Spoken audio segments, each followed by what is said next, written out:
We want to know when will be the conference. If they can answer.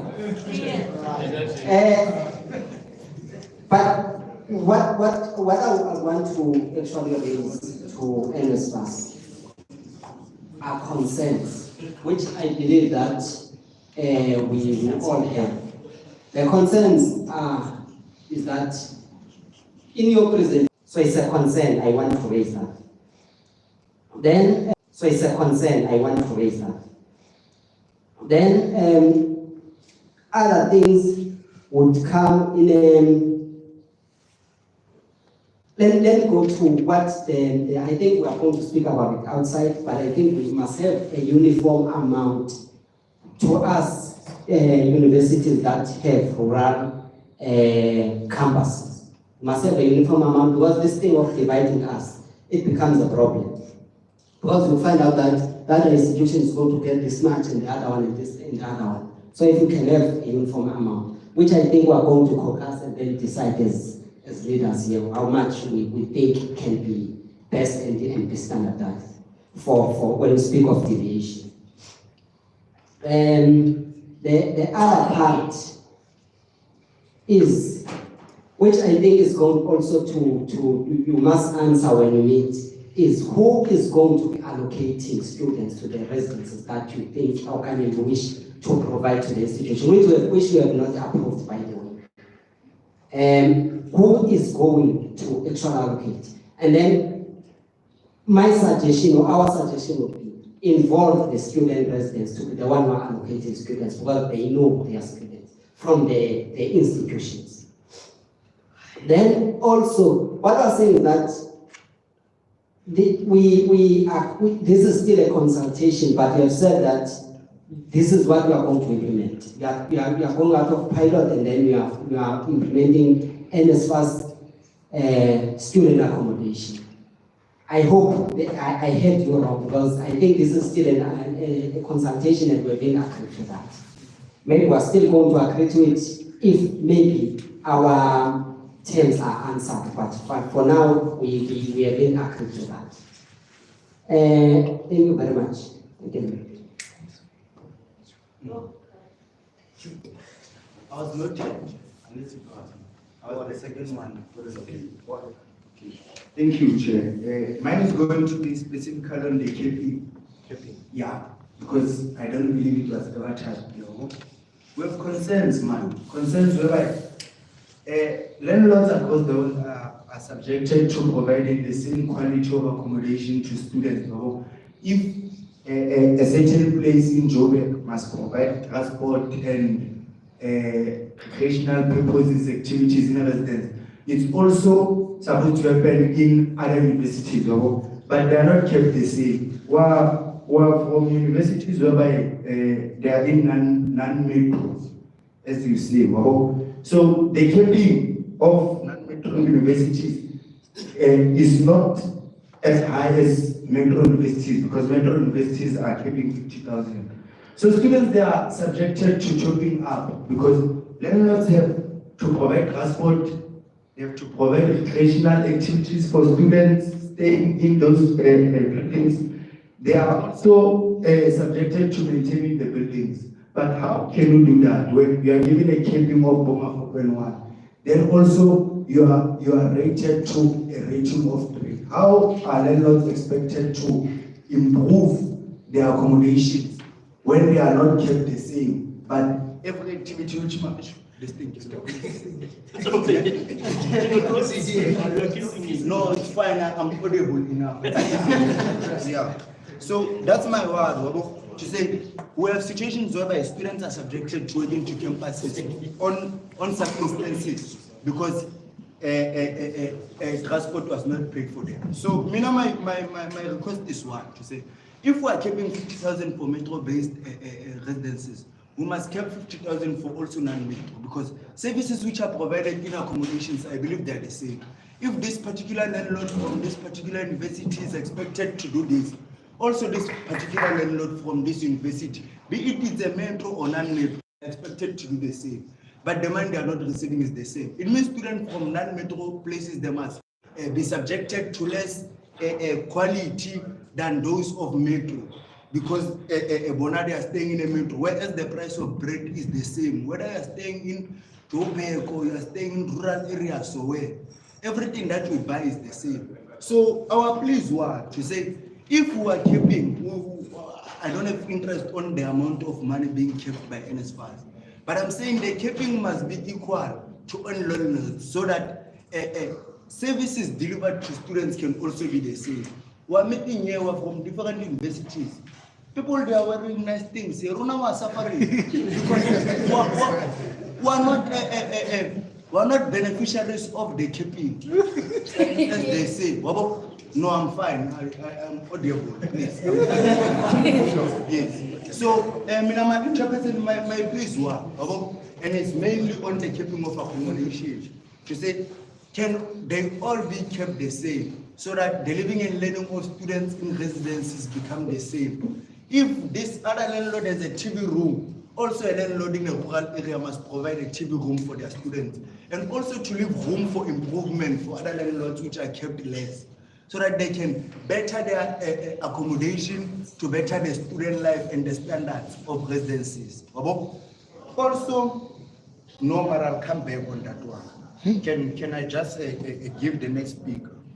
Okay. Mine is mainly on the KP. No, I don't have. I think I did raise not plus 6. Now I don't understand what's happening. So this is the third. Yeah, go ahead. Okay. Greetings, colleagues, chairperson of the session. My name is Banele, the President General of TUT.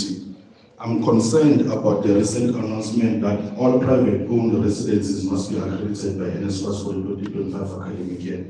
At TUT, we have an entity called TUT Enterprise Holdings, which is specifically designed to ensure accreditation, the residence accreditation. I'd like to know how NSFAS plans to conduct this process. Will you be working in collaboration with universities, or will NSFAS be taking over the process entirely? Furthermore, considering the imminent start of the 2025 academic year, could you please provide a detailed timeline for the accreditation process, including the commencement and completion dates? Additionally, I'd like to raise a concern regarding the appeal process. Currently, it is not functioning effectively for our students. Appeals are consistently responded too late, which affects students' ability to secure accommodation. To address this issue, I propose that NSFAS consider decentralizing the appeal process to university financial aid offices. This will enable swift and timely processing of appeals, ultimately benefiting our students. Thanks, Chair. Thanks. Which one? Who's next, folks? I think it's here. It's here. Are you? Between You can give. Give it all. Okay, no problem.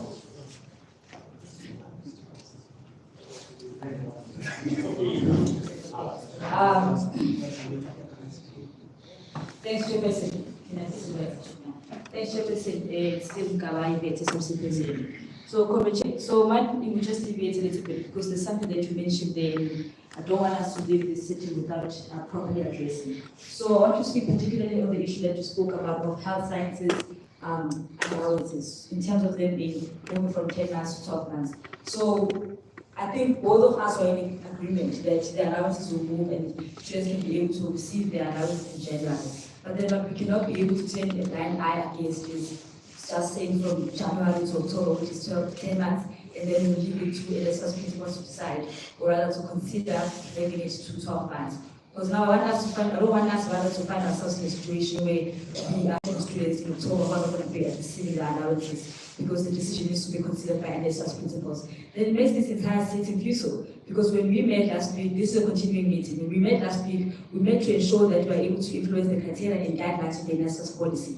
So after implementing these guidelines, then we need to go back and consult with the NSFAS principals. Why are we here then? So my to you, Chairperson, is to say that when we met last day, we made proposals to the NSFAS criteria and guidelines, including this one of health sciences moving from 10 months to 12 months, because there's no logical perspective in terms of having a student with an academic kind of 12 months, but receiving allowances for only 10 months. We made recommendations because there is an entire purpose of being in this meeting. Can we then, based on those proposals that we made last week, get a final policy that is updated and amended from NSFAS? Because when we met last week, this is a continuing meeting. Based on the meeting that we had last week, we made submissions to you to amend the criteria and guidelines of NSFAS. So you can now go consult the principles of NSFAS. Why are we here then? Because we are here to try and guide and advise you in terms of how you want to move forward. And based on the advices and the recommendations we gave to you in terms of policy last week, can we get a final amended policy of NSFAS? Thank you. Thank you.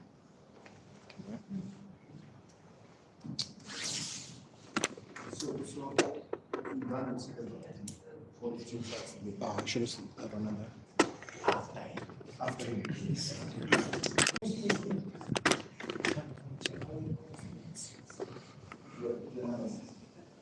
Okay, but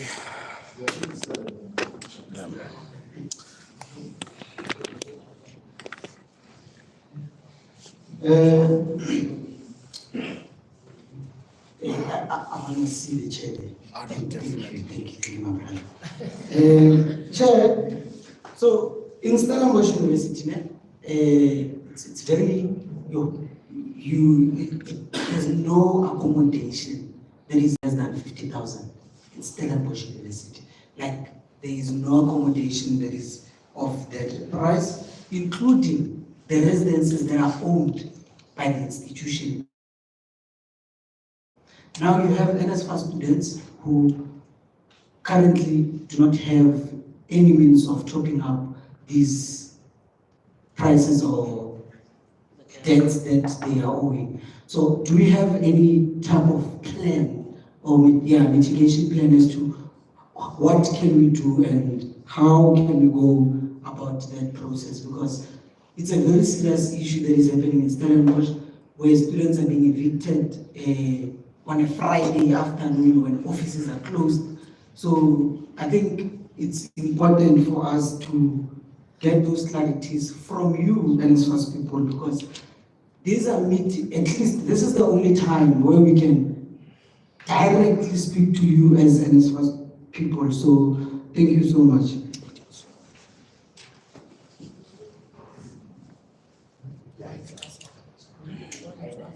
Thank you very much, Chair, for the opportunity. Apologies for arriving late. This point I'm going to raise here is the reason why I arrived late. You find institutions, I was covered, partially covered by the President then. The state of the duration that you pay. You can't tell us you will pay for 10 months for accommodation, and then the 10 month ends in November, but supplementary exams are written in December. So I think we should extend the duration, not only allowances, but also the accommodation, because as we speak, we have stress here with my president. They are chasing students out. And in these 10 months, the break, the second semester break, can you clarify us whether it is included or excluded? Because we find they chase even not only semester students, annuals from residences when it is close to go through. So can you please, Madam, elaborate on is it included or it's excluded from the side, not from the side of the institution, so that we can be able to find that. Another point is that why is NSFAS does not have a system where they check that I funded 10 students and I injected the amount to the institution. Does the institution pays those 10? Because we have issues of the institution not paying students while the money is injected. So there should be a system whereby there's a checking. We check. We funded you 10 10,000 is all the 10,000 students did they receive their allowances? Because that issue, how you resolve it, you are saying now you implement the direct payment which included the third party, it was a mess. So therefore, why not have a system whereby you check that they pay the 10 students that they say they must pay? And then the following one is that why, when you engage to institutions, you engage with officials only? Because as I mean that you were in the university, you were engaging with the registrars, you were engaging with principals. What about the SRC? Because those they will come with the mentality of business, not the mentality of helping students. And then this point I rose it there. We have an issue in MUT.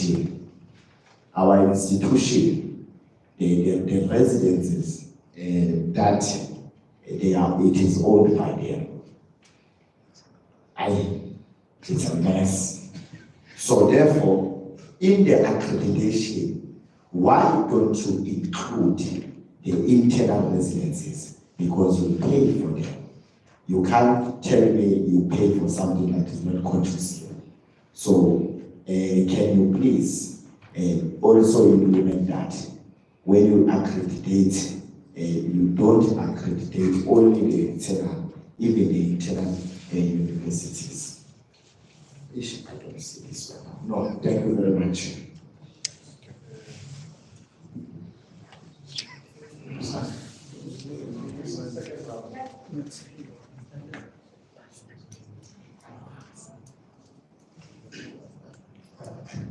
No, thank you, Chair. No, mine is not too long. Firstly, I just want to know if you can give us a clarity. You are saying you're going to remove the pilot project and then the NSFAS student accommodation project. So I want to know, are you guys coming with the better solutions? Because our students are facing a high fee that is being charged by the vendor. So I want to know if you come in, take over. Are you coming with a better solution on that one? The second one is on this one, non-accredited, and the one that you recognize. So now I want to understand this thing. Who then must search for these recognized accommodations? Is it university or it's going to be you as NSFAS? Because we have an issue here. I don't know if you are on the ground on all of these institutions, and you can see the issues that are there.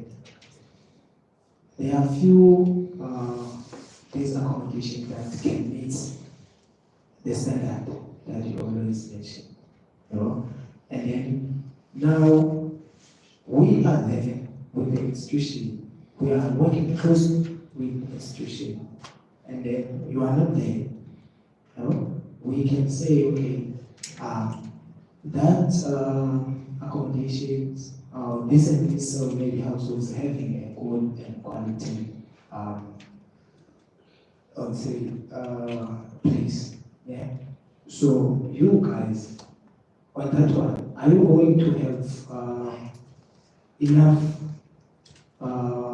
residents that you're gonna check and search, because we're gonna have a pile of students that will have no accommodated, and that will become our very big problem, because that means our student will be stranded. And then now this will go back to the institution, because the institution need now to find or to accommodate those students. Yeah, and lastly, can I also add one? When you were saying you are taking over, I don't know if this, but anyway, I will ask it. Are you guys, I want to know the way are you going to do this selection of this accommodation?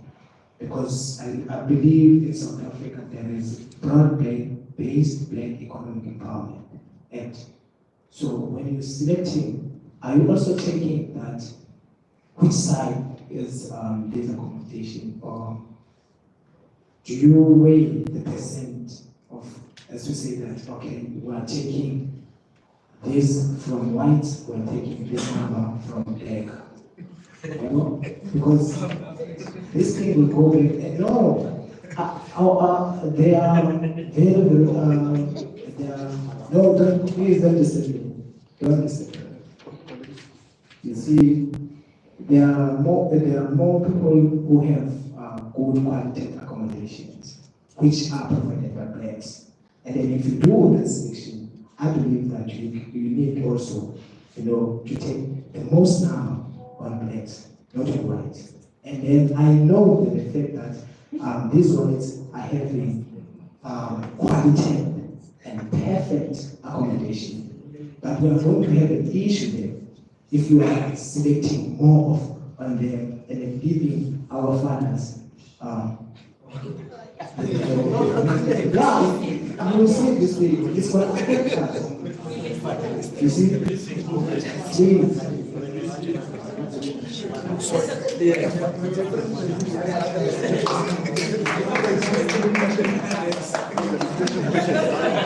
This is a new question. Yeah? No, I'm not taking follow-ups now. It's new questions only. Let me have. No. You either have a new question or follow-up. Colleagues, let's agree. Yeah, just a minute. Let's agree. We had, let's get together, please. Colleagues, let's be together. Yeah. We had the first session of heads. We dealt with the first session, we responded to the second session, right? We opened for the second session, we took hands, about 6 or 7 hands. But obviously we've gone beyond that number. So we must respond to that, and there are only 2 hands for follow-up which I noted. We deal with those 2 hands, and then we close. Just a minute, you can't say no, you can't be here the whole day also. Yeah, we can't. We can't repeat the same thing. No, wait. We had first session of questions, second session of questions. There are 2 follow-ups. We'll give those 2 follow-ups. Then we'll respond to 2 follow-ups. Okay? Your follow-up is yourself. And no.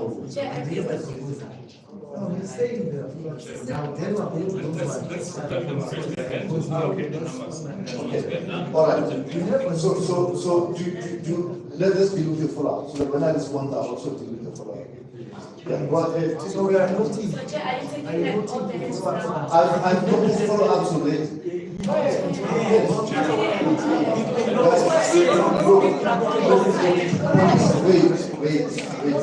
Wait. Sorry, guys. Just a minute. Yes, Let's not do that. Let's not do that. The consultations with SRCs is ongoing. There are issues we'll respond to today. There are issues that you are saying to us, find the answers, so that when we need, we give you answers. We'll give you those answers. But we can't have an ongoing conversation without finishing. It's not helpful, okay? So first session, second session, let's deal with the follow-up so that I can respond. I noted him for a follow-up, then we can respond. Yeah. No, thanks, Chair.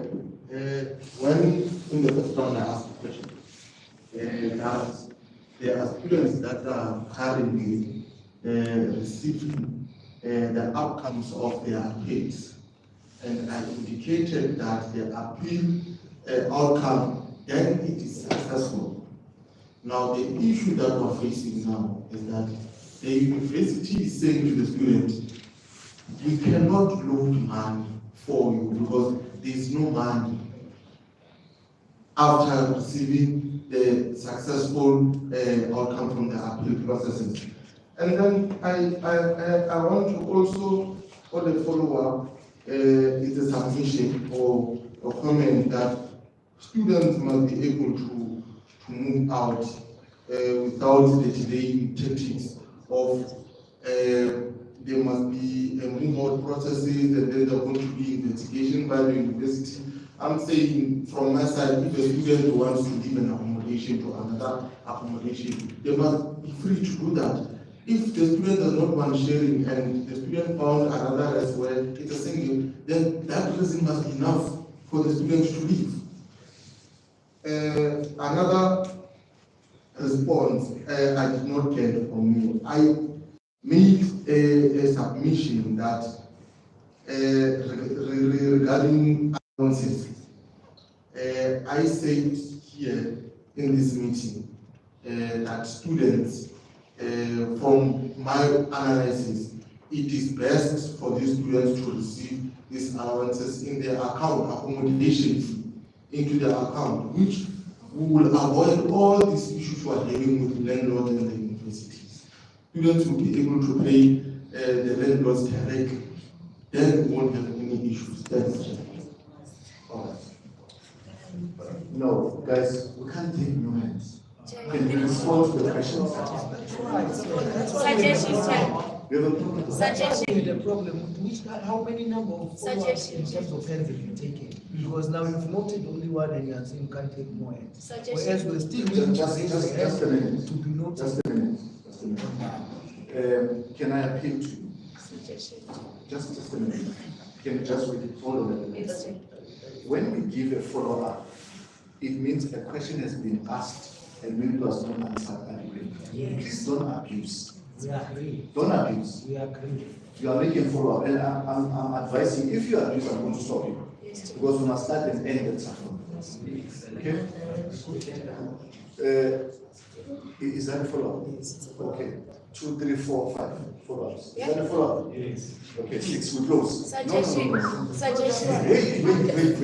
Let's delete Order the on the chair. There's no order. Order on the chair. Can you proceed to the follow-up? But Chair, we're being abused. Chair. It's okay. We'll No, take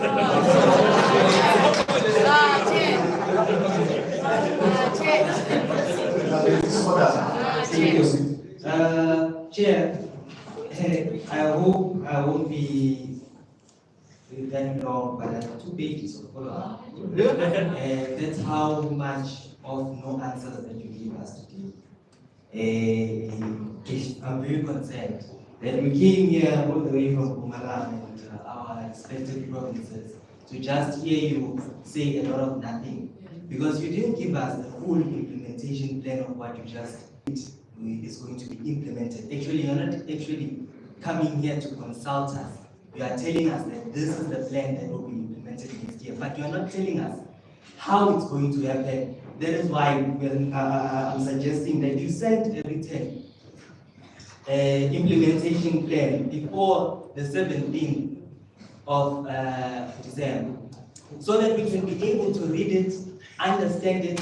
On the 17th, we'll be able to argue and be able to debate on what we believe shouldn't be there and what we believe should be added, and then taken for implementation. I don't know if that's understood. Because on the question, I asked a question about co-management. You said all 3 stakeholders, which is yourselves, management, and the SRC, have a role. But you never said what is the role of each. You just said there's a role that they have to play, but what is the role exactly? That is why I'm saying, nothing.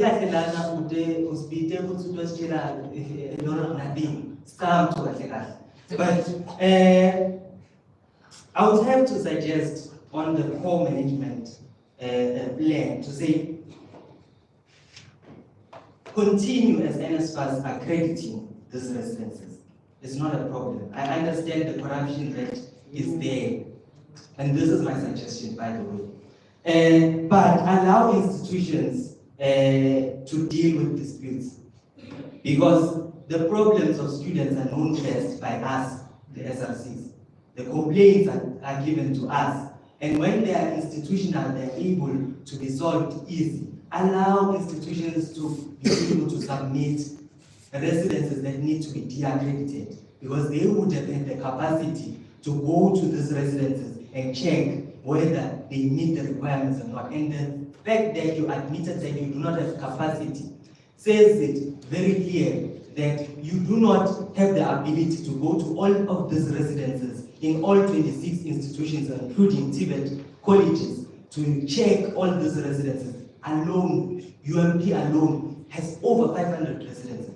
Definitely, even ourselves, it will be difficult, but it's better at campus-based. So that is my suggestion on co-management. Give the disputes and management of disputes back to institutions.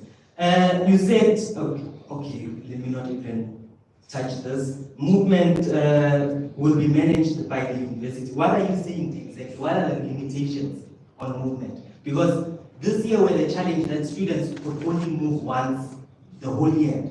So what are the limitations that will be put there if now that system of moving from one rest to another is managed by the university?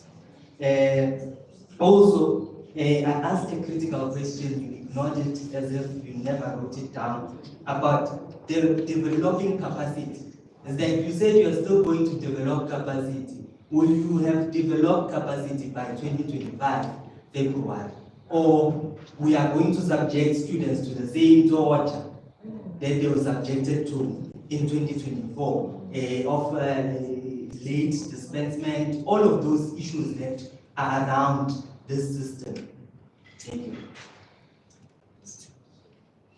Who's next? Oh, it wasn't next to you. Oh, no. It was why you and me shared this. So we'll see.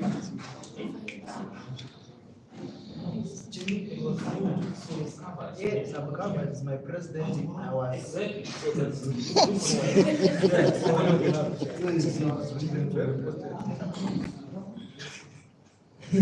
There's somebody. Yeah, just pass the mic.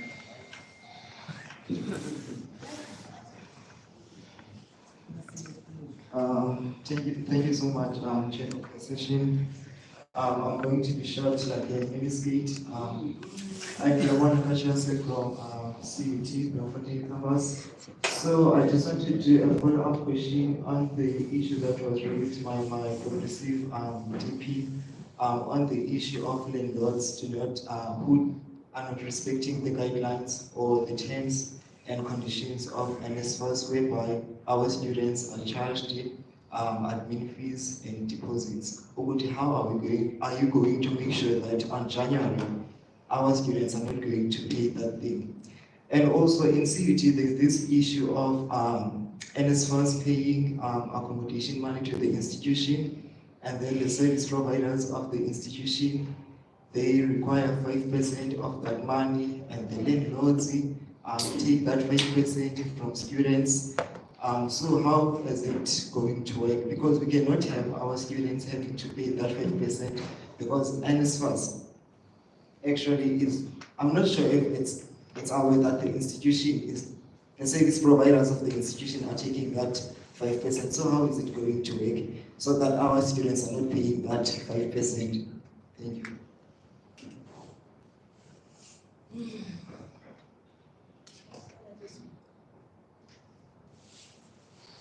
So that should be the last follow-up. Second last. Okay. No, thank you very much, Chairperson. This one is a follow-up from the UKZN president on the issue of presentation of the pilot system, since you are now implementing. I fully believe that we must get that presentation where we will see now, is this pilot system efficient, or what is the feedback actually from the pilot system? Is it working for our institutions or is it not working?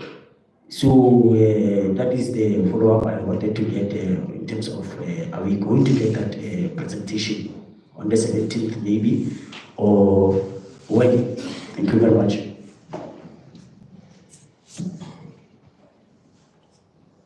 Yeah, just pass on.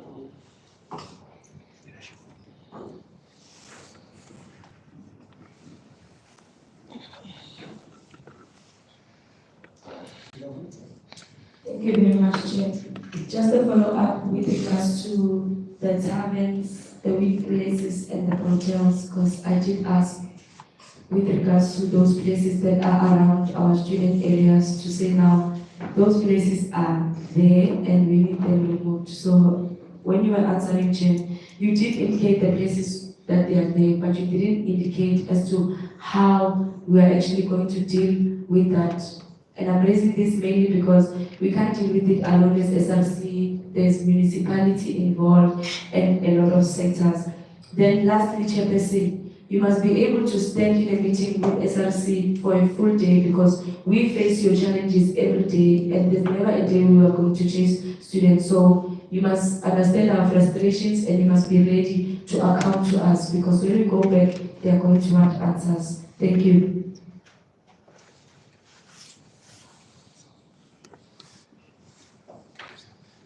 No, thank you very much, Chairperson of the session.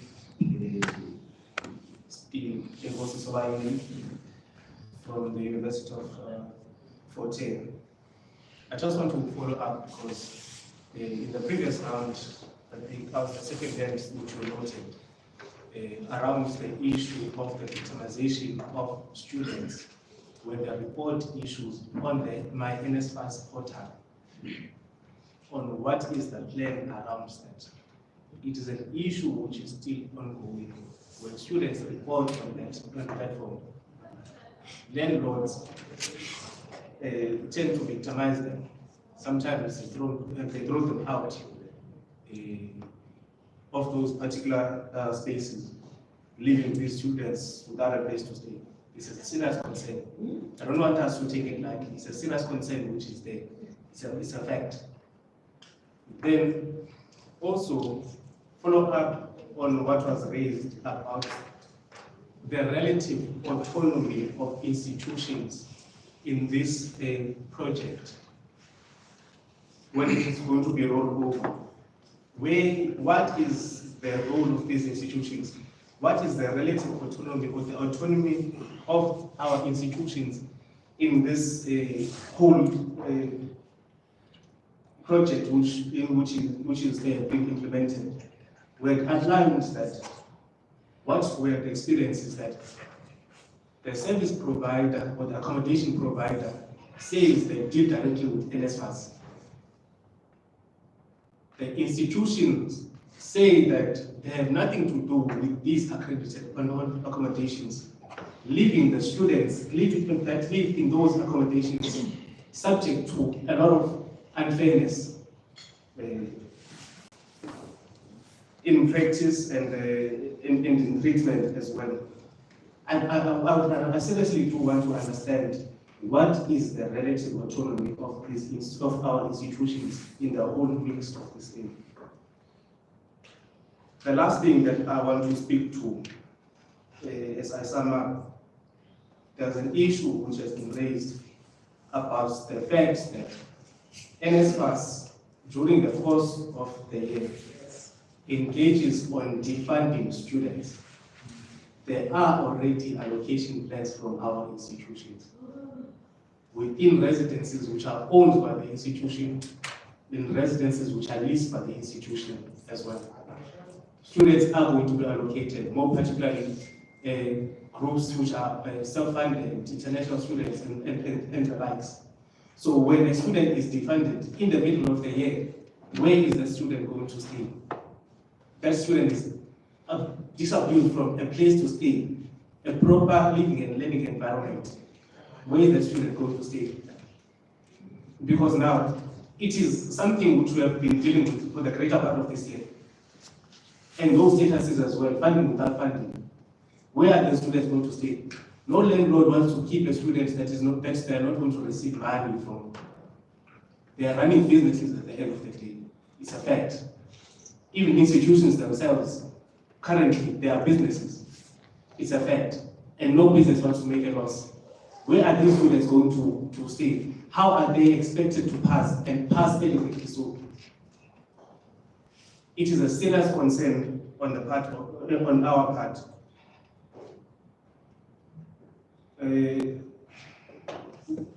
Even this thing of relative autonomy, because there's students who do get ill, there are ambulance services which are provided by the institution, but there's no connection between the institution and places where students stay. Should a student get ill, of which our people will get sick from time to time, with that being no relation or correlation between the two, which is articulated properly and is there in writing, in those instances whereby I'm found to be ill and I need to ambulance services, what then happens? These are concerns that need to be addressed. These are still as complaints, by the way, or concerns, rather. So we would like to have proper answers on these complaints that we have raised. And if it is the case that the answers cannot come now, can we at least have them in writing, or can on the 17th, by the 17th, be a plan? We're going to plan which is there. At least a plan that is there around these issues. And the issues which we have raised today, we need as a point of departure to have an update. Where are these issues standing from now up until then? Thank you very much. Yeah, thank you.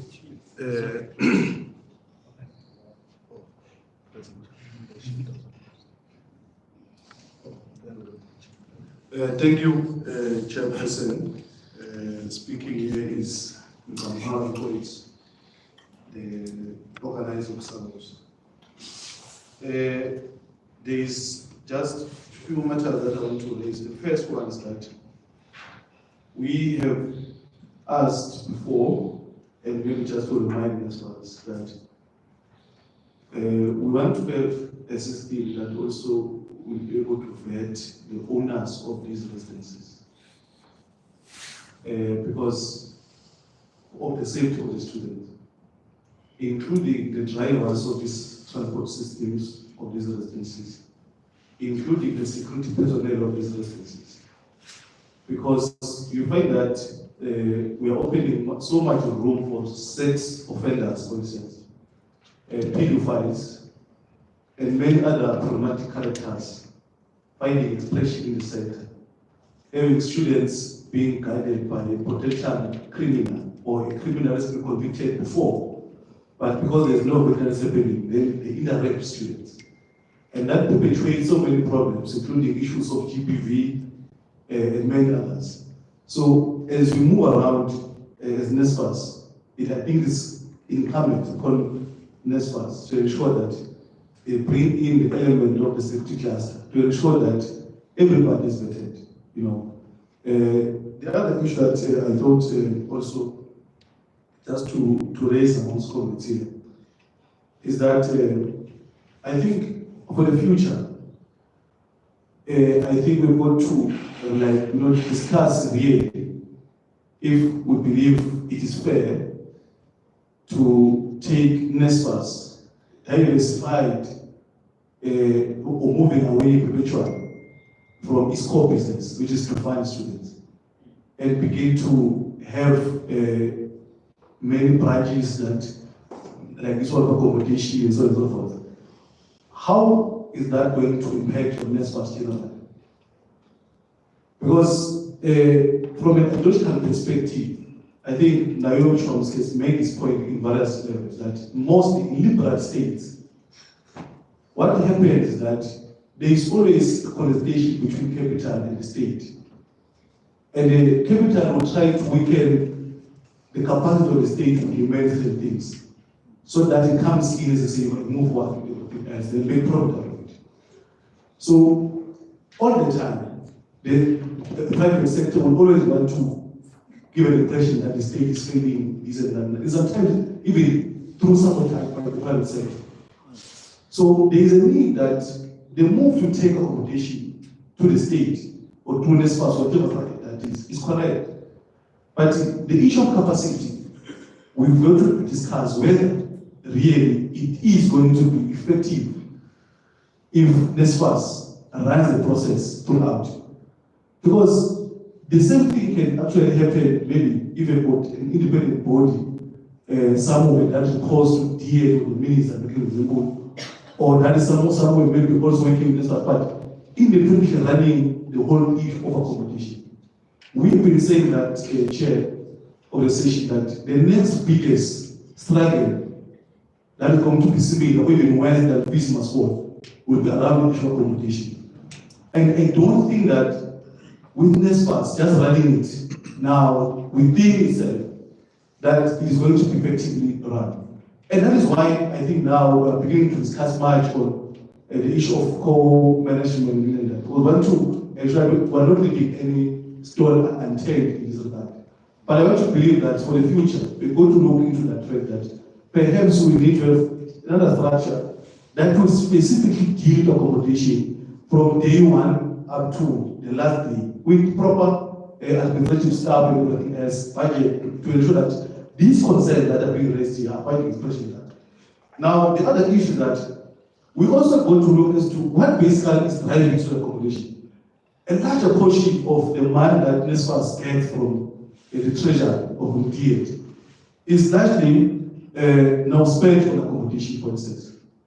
Now, I am saying then that if the state is able to say, let us impose certain things, maybe VAT-wise, so that we decrease VAT on this regard, or even begin to engage with OSCO around issues of electricity and water, so that those that are having these accommodations do not get to be built at the normal, maybe like in the way that is going to be built. So that we're able to arrest the ever-growing cost of accommodation in the country. Because what it means that in the next 10 years, we are going to have NSFAS paying 10,000 for students, which is not going to be sustainable. So what is going to assist going forward is to begin a conversation to say, how do we ensure that those with accommodations are not built the same way as others? Because this falls part within the importance of education in the country. And government must be able to engage, or NSFAS must drive a conversation as much as they must do so that we begin to have a future around that. Then the last thing that I want to say also is that the last thing is the issue, I mean, this one is directed to leaders here. For instance, because it has come up now that there is a nexus between themselves as student leaders and also there's this one we're talking about those only accommodation. You know, one speaker we spoke about how others are wearing or dressing in a particular way because of this matter. So I want to say, you know, on a very serious note, we've had situations where student leaders have been arrested. Some of them having to drop out from universities because they are being handed now by service providers. Because they promised to deliver something and they failed to do so. Now they are wanted dead by these people, they run away to go back home in Congo from Debe or from Cape Town to Kumara. So I want to discourage comrades from finding themselves entangling in this kind of things.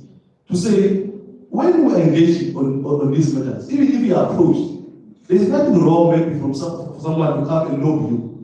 But there's going to be a point where we are disengaging from that, so that we don't come and begin to give a narration of service providers disguised as narration of students. Because we are not going to sustain that going forward. And it always turns out to be very bad. So that's just my advice to come with that. Please disengage from discussions or from commitments that you are not going to be able to manage to do. Because otherwise you come to a meeting and begin to propagate views that are not supposed to be propagated for yourselves. Thank you very much, Ashik. Don't take money. Correct. Yes, correct.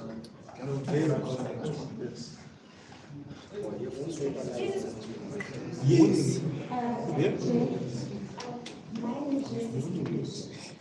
So, the proposed ministerial.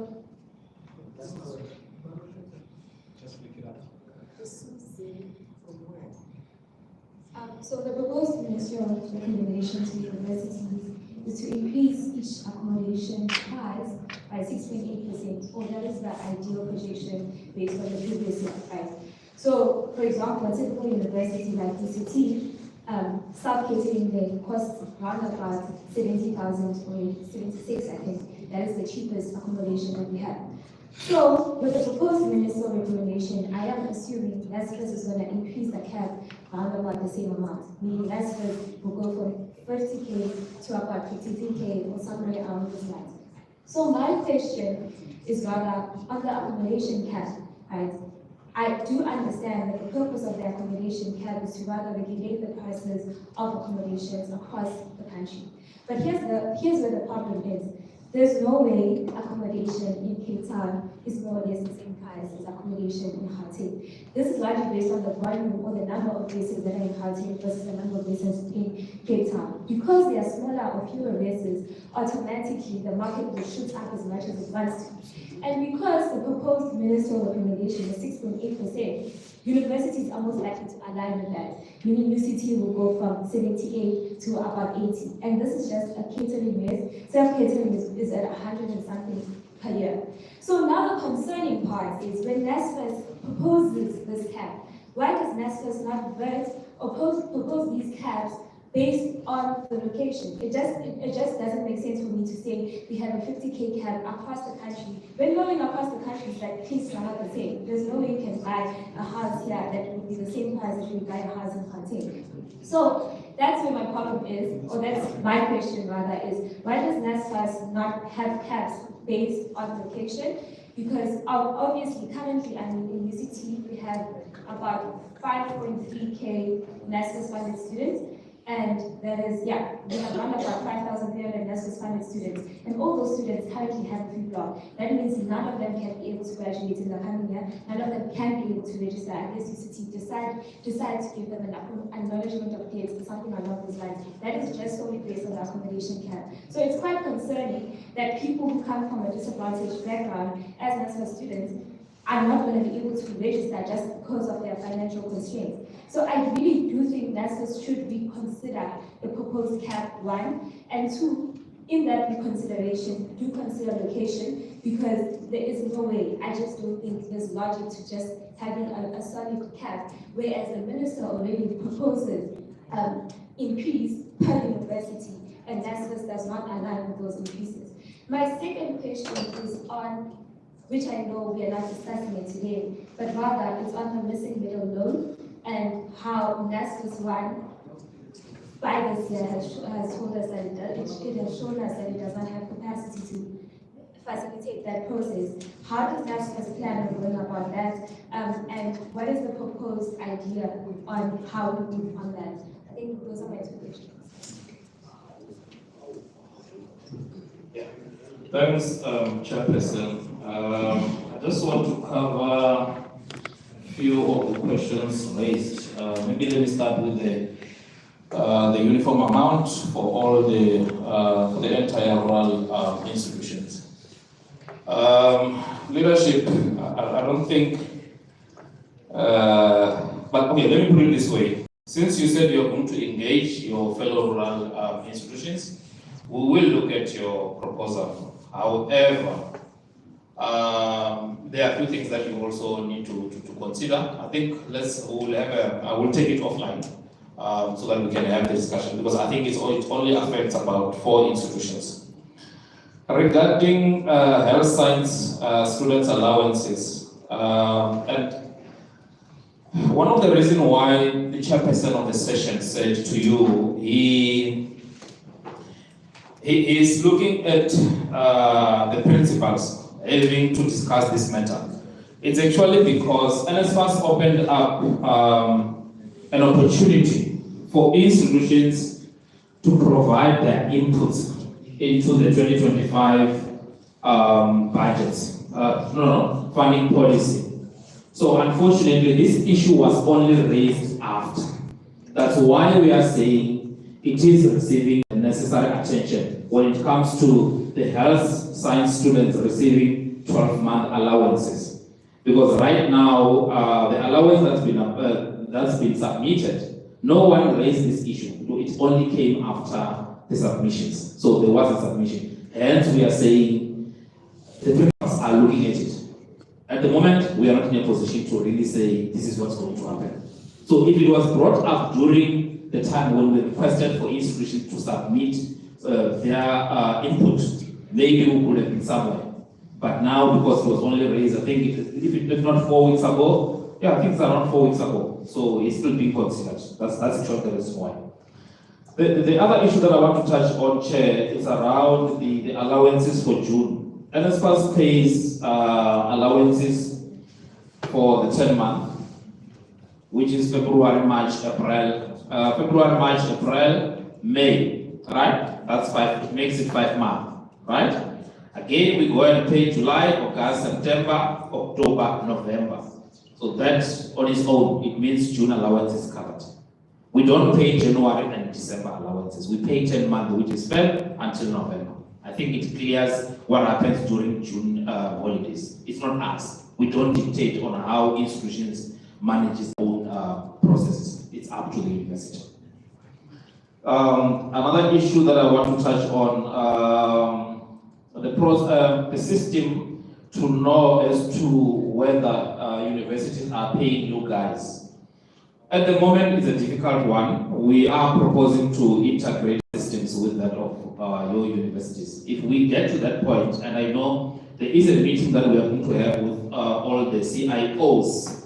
I think it's in the coming 2 weeks. I think it's next week Thursday, if I'm not mistaken. So we are trying to move towards that.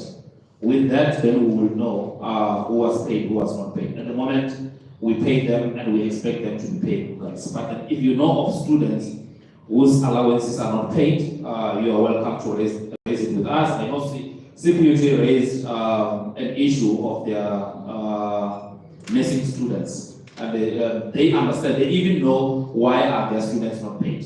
So what I'm happy about is that they know it's not even NSFAS doing, it's the institution. And then why do we only engage officials? Colleagues, I'm going to differ with you. It's not us. We engage everyone, that's why we're here. I don't understand what do you mean, why do we only engage officials? It's not correct.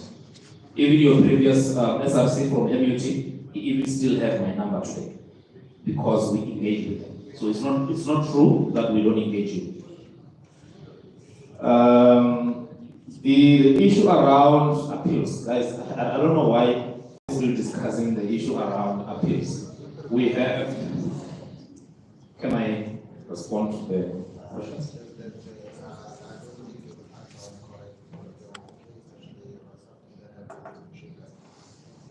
So let me put it this way. Go to Mr. Gubon.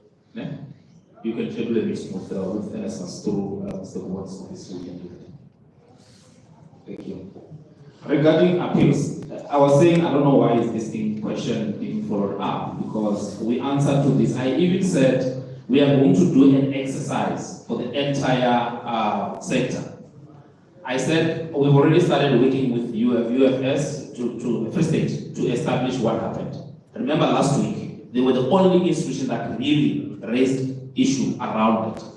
Earlier on today, I said we are going to do the same exercise for the entire sector to see what really transpired. We thought it was only the UFS. So I don't think there's an issue there. That's why we responded to that already.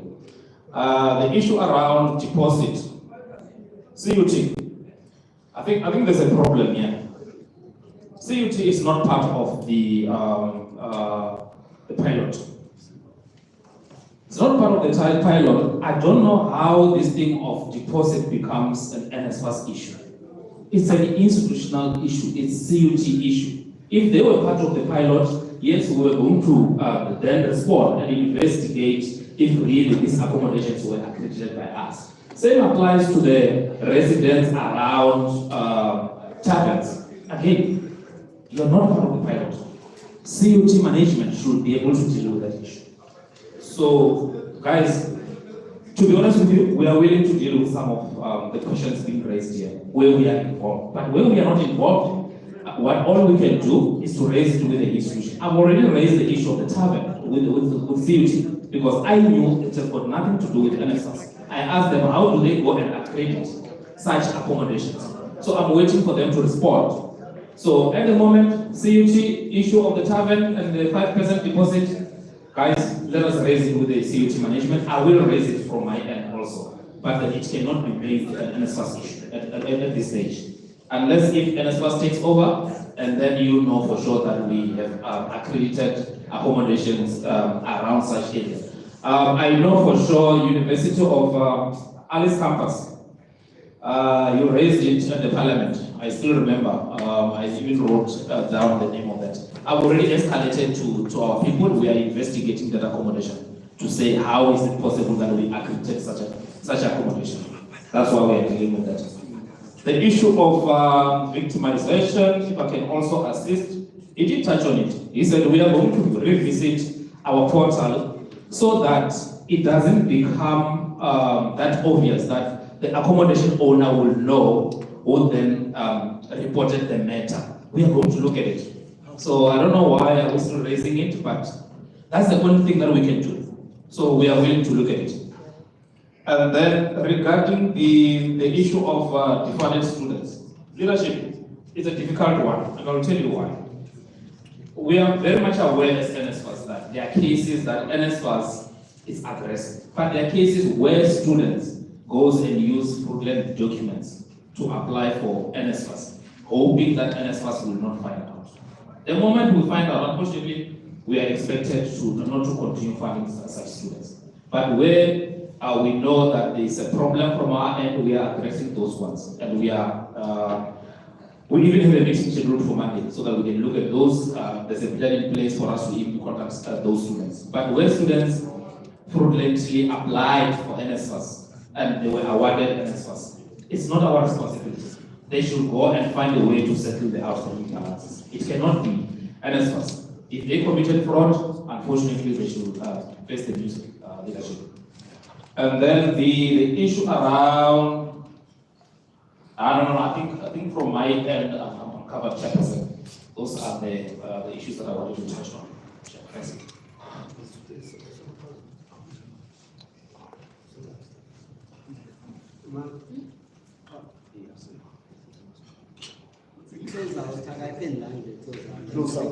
And the conciliation and all of that, nobody will overpaid and all of that. They said by this time they will be done.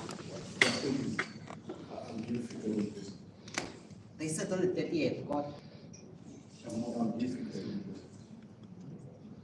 Okay, colleagues, just on the issues that you raised. In the first set of questions, we dealt with implementation plan. I've explained how we're going to deal with implementation plan.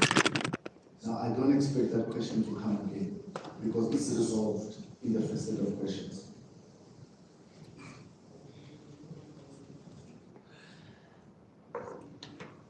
The issue about having a standard allocation of, we call them section 10 category NSFAS. These are accommodation providers who don't meet the requirements. Whether we must have a standard fee, it can be explored. I'm just thinking the geography of the place is not the same. Others may be driven by cost, depending on what are the costs there. For instance, a taxi from Attribute to town may be 20 rand. A taxi from Mamelodi to town may be 5 rand. That requires more conversation to appreciate the economy and the geography of the place. But it's a conversation that can be explored with the institution because they are the ones who submit an application to NSFAS. So what we can do at our end, we can encourage them when they do submit applications yearly, they involve the SRC in that conversation. They do a submission to us, then we evaluate the submission. So that submission must also take care of the concerns that you raise. Then we can, as long as the figures are within the agreed allocations of 45, 40, it's okay. We can look at that.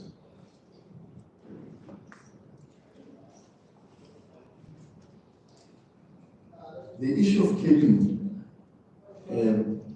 NSFAS engaged IFC. IFC is an international finance corporation. It's the subsidiary of the World Bank, to institute a study on cost modeling for existing and newly built properties to help us with the survey to develop a model for capping of applications. So it is a fact that metro and non-metro is coming up as a discussion that needs to be revisited. So we can take it also to the September sitting for discussion. December sitting. So it's an issue that is coming up, and we've listened to accommodation owners, we've heard also what they say. So it's a matter that we can take there and have it as a resolution. But importantly, the current guideline of NSFAS encourages institutions to submit an application to ask for a review of classification. So an institution can write and say to us, looking at the cost of living in our area, we want to move from 45 to 50. We do entertain those submissions. I think there are 2 or 3 institutions that submitted recently, and with roads did a submission recently, especially on those arguments. It was revised and it was taken up. I don't remember whether it's sitting at 45 or 50, but it was lower and it was taken up.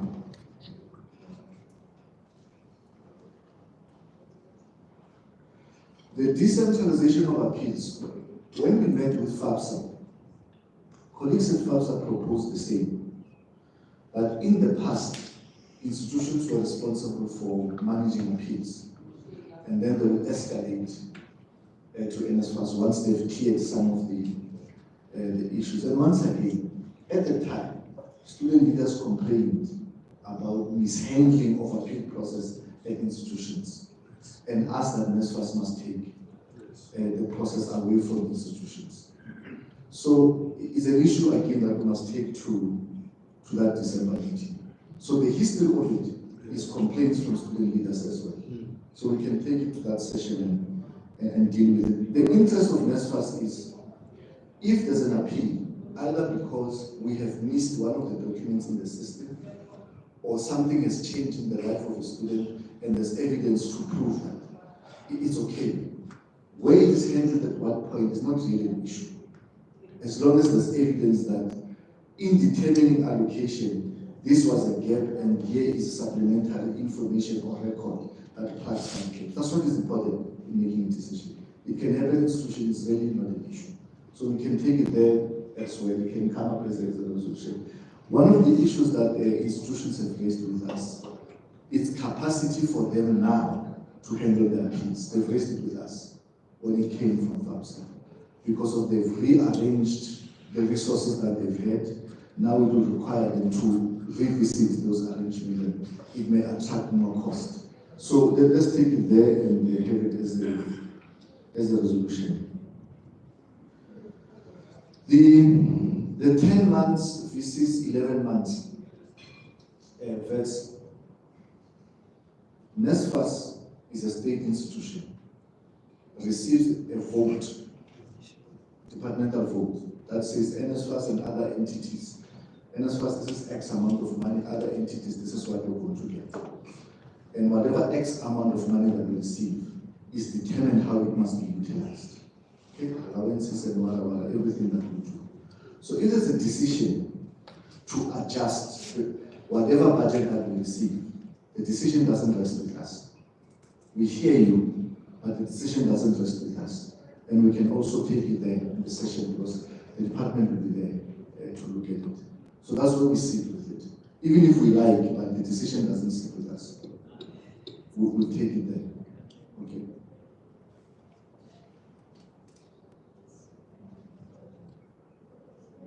Okay. I think the Stellenbosch issue will advise NSFAS and DHTs here. We may have to have a conversation with Stellenbosch just to have a better understanding what the issues are. I think Tegis also has got the same kind of problem where there's a top-up and then students have got to leave either at the end of the program, end of the year. They've accumulated debt because of top-ups. We have to have a conversation with Stellenbosch. But also, I think what you raised actually is important. Capital drives profit, so they are going to continue to push it up. So it's a conversation we also must take to December session to look at the people we accredit and where we're going to put NSFAS, we must comply with the following, including a cap, so that there's no exploitation. Because now you're going to have people that are opportunistic who raise the bar, and you're going to catch up with that, and then you can't afford. As some of you have said, it leaves students vulnerable. So we can take it there. So it's a better platform because we have landlords, we have yourself, we have us, we have institutions represented there. So we can have an agreement there.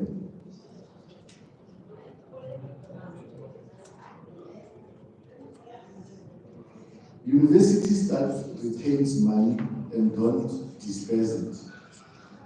NSFAS is in the process of close out, including the reconciliations now. Some of them is 2017 to 2022. The report that we have seen that we have sent to Parliament, we have made good progress with 2017 to 2022. There's work that has been done on 2023 and 2024. So what this exercise does, it will say, you gave us average data of X number of students doing X number of courses. And this is how the fees are determined. You know, if you are doing engineering, your fee structure is not the same with the person who's not doing engineering, right? A subject of engineering or health and sciences may be higher in terms of cost than the other one. So the closeout process validates, if you've given us this cost structure for this category of students, we've given you this much, is it talking to each other? In many times we find that we have over-dispersed to institutions. In some other times we've under-dispersed. So in these conversations we are then agreeing with the institutions. If we owe you, we pay you. If you owe us, you pay us. I've seen a couple of institutions that have already received draft agreements, have signed draft agreements.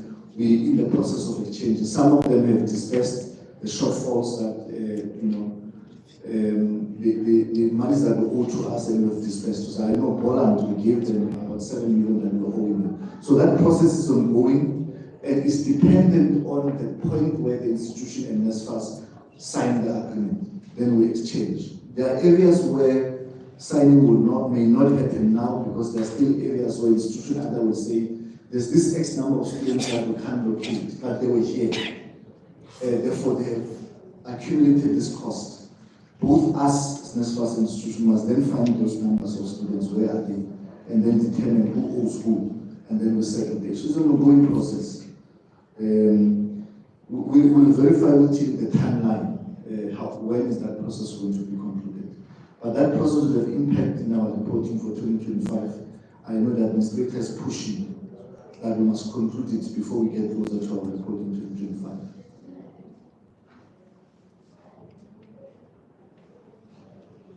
The quality of residences at universities. NSFAS has never done a review of residences that are owned by the institution. It's never done that. So it's a valid concern. We've raised it with USAF because it's been raised before. That this is an issue that even landlords were saying to us, you are paying me 4.5, but you are paying institution 5,000, but my property is failing you, and the student property is old. Why can't I get the same as an institution? We have raised it with USAF to say that this concern. And this is why we ended up proposing a cost modeling to justify an amount that we pay. If it's 5,000, why do we pay 5,000? What is in the 5,000? When we had a discussion with roads, they are committed to do review of their cost modeling for student accommodation.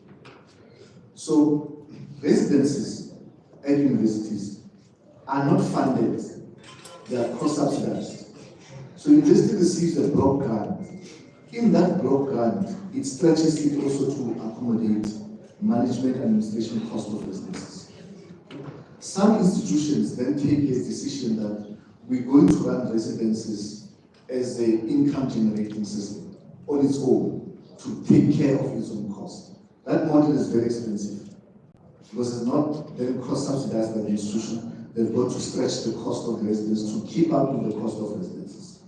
So it's an issue that we need to explore when we meet in December with the institutions, whether that model works better or whether residences might go to a cross-subsidized model. It's something that we need to look at. What you find in that model, somebody is talking about ambulance services, like at NET you have ambulance services. So these services that are provided is part of the wraparound thing that we're talking about when we say co-management model. If you disengage them from residences, then we can support to students. So when we say co-management, it involves all wraparound support services that institutions have been providing, including academic support. That's what it means. The President, the issue about the, how did you put it? The history of settlement in South Africa positions, obviously, the other South Africans in a better position in terms of advantage to benefit from the opportunities of NSFAS. If you go to some, especially urban institutions, majority of people who own properties that are closer to the institution are white folks. So they are quick to engage and have an opportunity than those of you who are black, who are far, because of the geography of the politics of the country. So it's a real issue. Owners of property have raised it, but NSFAS needs to start a conversation around it and how it gets managed. Otherwise, if we don't, they then invest in more new buildings, and you see the tilt continues to go in the same direction. So it's a conversation that the administrator spoke about. We must just follow up with him when he comes. What is the thinking going forward? So capacity in NSFAS, I'm repeating the answer again. The reason why we are encouraging institutions like DUT and MET to continue with their leases, and UK they continue their leases, is because of capacity constraints. And the reason why we're maintaining the numbers of the pilot is because the numbers we have, the capacity we have at NSFAS now, it can manage those numbers of beds. Then the capacity we have at NSFAS now can manage the number of beds of the pilot. So we're retaining the numbers of the pilot with the capacity we have. Some of the capacity deficiencies that we pick up at NSFAS, and I've explained this, have got to do with certain things that don't sit with NSFAS. They sit somewhere else. They constrain NSFAS from making a decision. That's the reason why we did the chain of consultations we did with CFOs, with registers, and all other people that we depend on to give us the information that we give. So whether we have capacity or not, if we receive registration data late, we're going to have a problem. If we receive results late, we're going to have a problem. So we've met the registers to say to them, this is the calendar we want you to give us data so that we're able to make our own decisions on time. The data we rely on to make decisions on funding, it's the same data we rely on to see who's funded for accommodation, who's funded for transport. If we receive that data on time, we can make quick decisions. So the issues of capacity are that. When NSFAS has got proper capacity and proper systems, it will then increase the numbers of accommodation. That will be in the future, of course. But for now, we can manage the numbers that we have.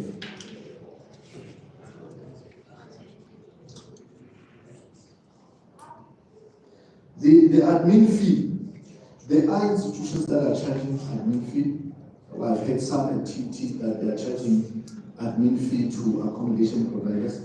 It ranges. VET said to us they are charging 8%, some are charging 5%, some are charging 7% to private accommodation owners. That proposal was given through to NSFAS. NSFAS is processing that.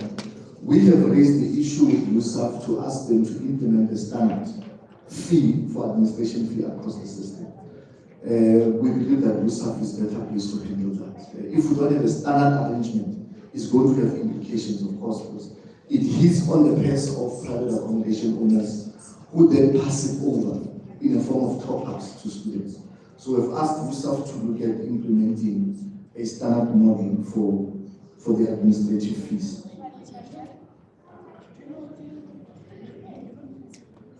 And leadership from Forte, the issue of victimization of students, we take it serious. And I suggested that we have to talk to Forte on this specific issue, just to have a better understanding, and also to see what is it that we can do together to avoid that kind of situations, and especially given the recent history of Forte. we have to take it very seriously. So Chile will engage with the police secretary of the meeting, including yourselves in the meeting, to look at how best can we deal with it.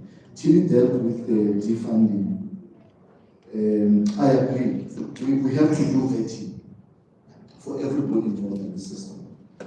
You remember the story of the young lady from UCT. SACO found itself in Hong. We don't want to find ourselves in the same situation. So we'll take it back to the administrator that we need to implement that system.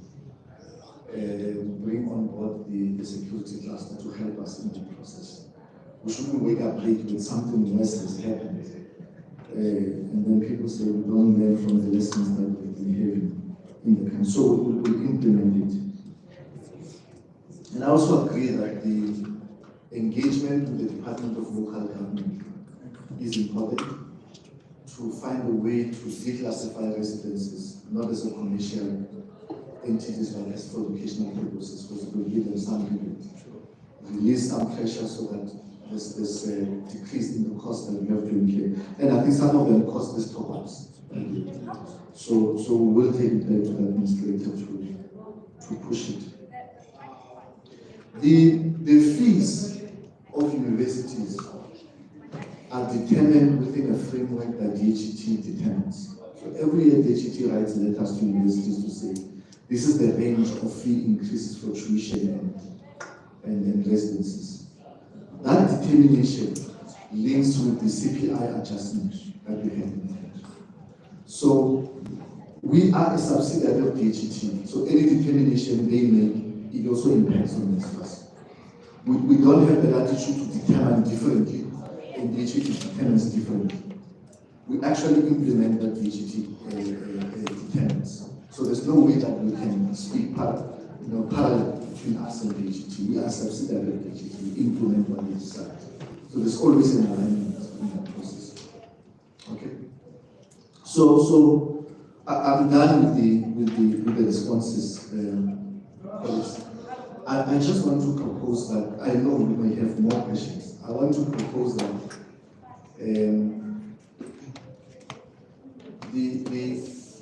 what we're taking back with us is the issue of the implementation plan as part of readiness to the 17th of December.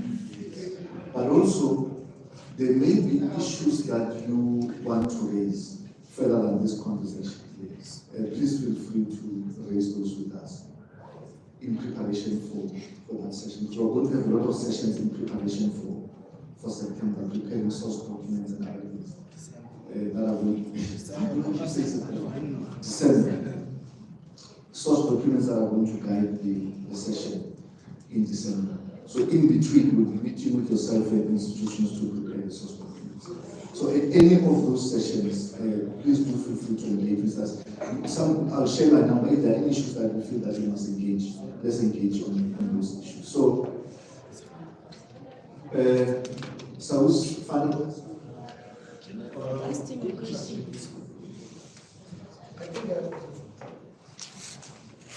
the final word on what was said.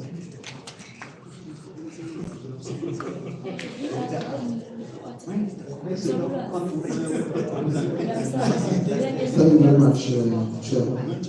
Just two things from my side. As we think about the 17th and 18th of December, because I think we've discussed so many issues.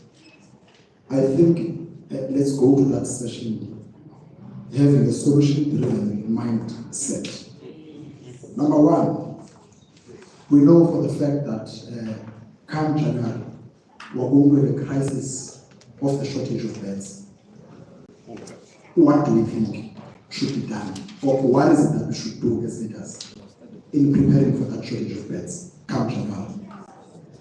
Number two, if the state at the current moment in time does not have enough infrastructure grants to invest in student accommodation, what should be the way forward? As we think about that 17th of December and the 18th, let's apply our minds on that. What is it that we would like to do? Maybe number three, Chair, we don't speak about this Across the country, there are rehabilitated government buildings who belong to public works. What kind of a conversation that can be started around those buildings in refurbishing them and repurposing them for student accommodation? So I just want to raise those 3 points. Those are the key things that I think we should have in our mind as we move forward towards that summit in December. Thank you very much. Thanks. Colleagues from DHT. Thank you, Chair. On behalf of the department, let me thank the leadership that attended and raised the concerns and made inputs.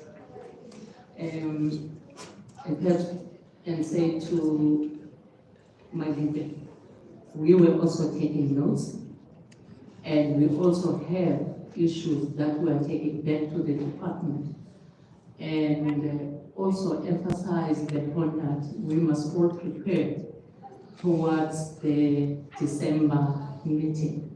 We as well from the head, we have things that we have noted that I think we will also come on board in December. Thank you, Chair. Thank you, great appreciation. Colleagues, once more, let me thank you so much. You want to make a comment? Just a very short comment, not more than 1 minute. I don't know about my SRC members, but should we still read out these summaries? Because I sense that there's some things that are mentioned within our summaries and some are not. Yeah. So can I seek clarity from the room in terms of the SRCs as a result of what transpired in our focus? Should I mention what has been stated? Yes. Mayor. Yes. So, Chair, what we did in the caucus was to realize that there's been a lot of conversations that have happened. It's important for us to consolidate and be clear exactly as to what are the commitments that are going to be made leaving this room heading towards the 17th. So firstly, we are in agreement that all institutional specific issues are to be submitted in writing to the NSFAS officials, right? And practical solution-driven responses and mediation strategies are to be tendered by NSFAS by the 17th of December. So all of these issues, institutional issues, your roads, your UCT, your UWC events, etc., they can send in all of their issues and they'll be attended to. Okay, clear. The second thing is that we're going to be discussing the implementation, right? We've already understood the objectives while we were heading, but clear implementation on the timelines, the deadlines, all of those things will be addressed in that session. Okay, thanks.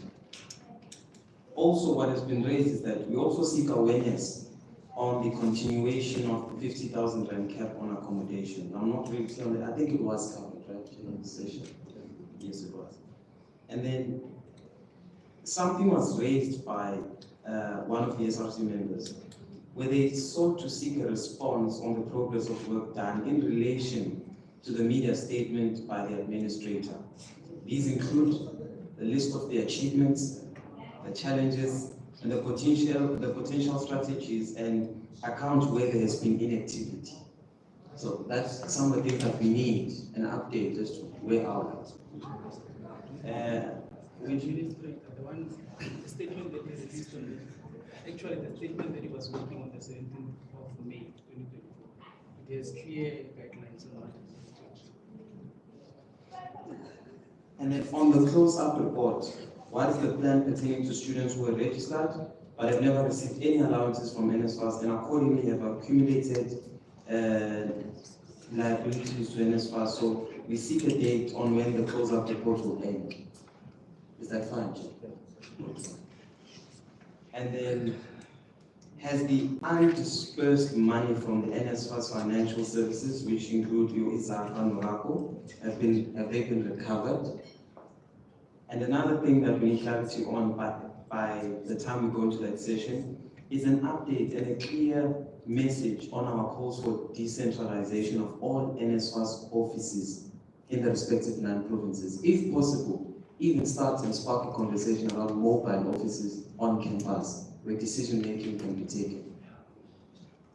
And then also central to this is, how does NSFAS plan to resolve the issues incumbent on those institutions already affected by the pilot project? That was the question that was raised. Now I'm asking myself too, what did the member actually mean by this question? And then clarity also on those accommodations that have already received accreditation under the pilot project. So what also we need by that session, Chair, is how many private accommodations have been vetted already? Yeah, accredited, so that we know where are we heading, and come January, what should we expect? Because as it stands, the SRCs are having bloodlines, we don't know which accommodations have been accredited. So it's important that we know for 2025, we know how much and around which areas of the names of these private accommodations, so that plans and preparations for SRCs come January can already be made by December. And the last thing, Chair, can invites please be sent as soon as possible, because some of our institutions are very bureaucratic.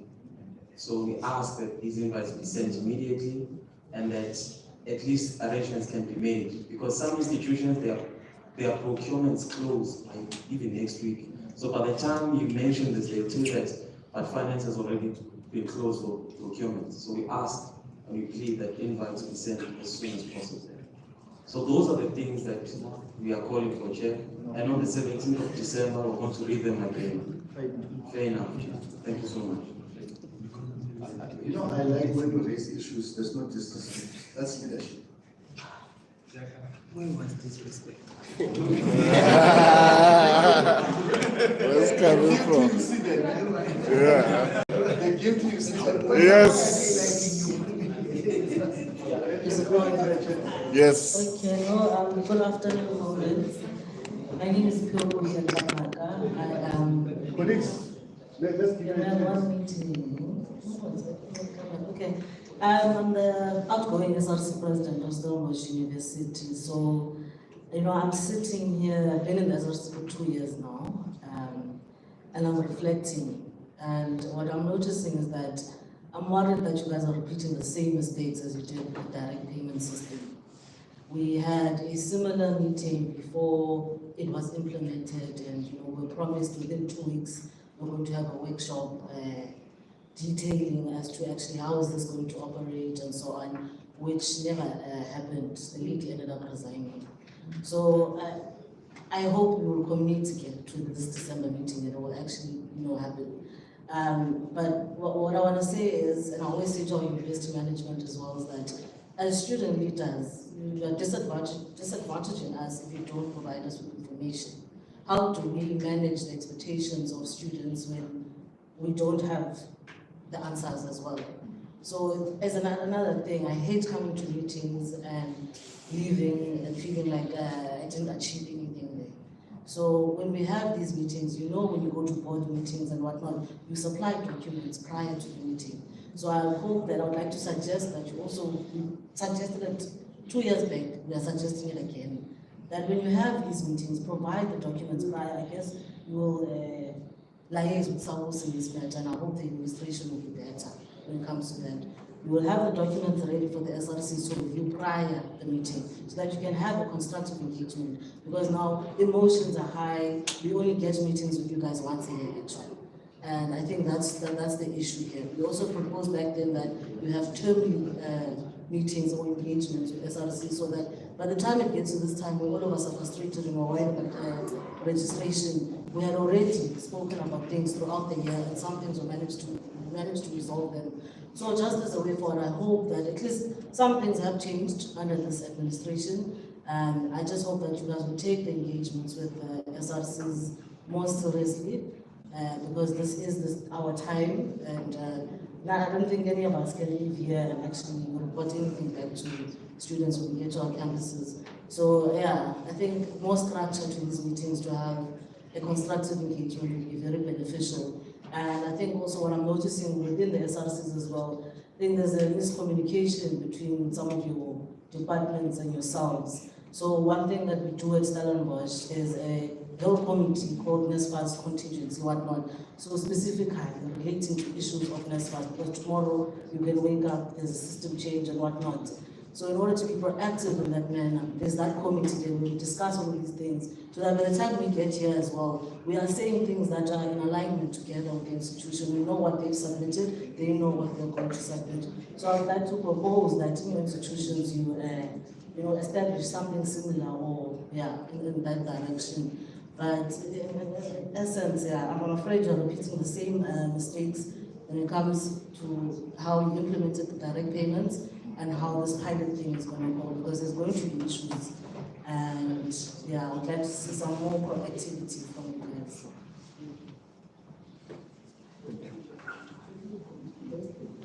Colleagues, I think we are fine. Fair comments, colleagues. We take that to heart, and would certainly brief the administrator and ensure that we prepare better for the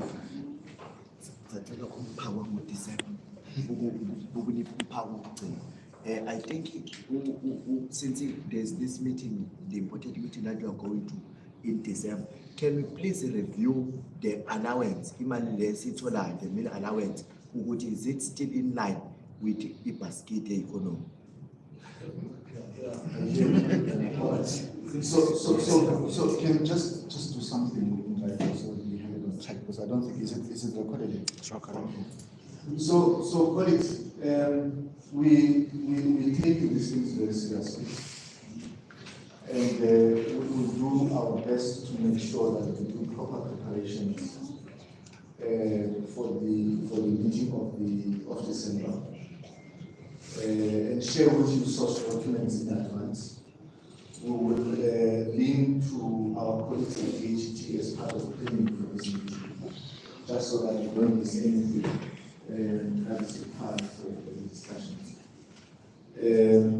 My sincere and my deepest appreciation for your time, and please do express our appreciation as well to the institutions for spending money to get you here. You don't take it for granted. It's really appreciated. So please do travel safe. You have my contacts. If there are issues, please call anytime. If there's any issue you must discuss in the session, or any other issue that involves NSFAS. Just keep the engagement. President, by Monday you get the letters, so that you are not looking out. So please travel safe. We still come to UK7 next week, by the way, to meet with you to resolve those issues. So please travel safe. I show you HR. Yes, HR. You must understand.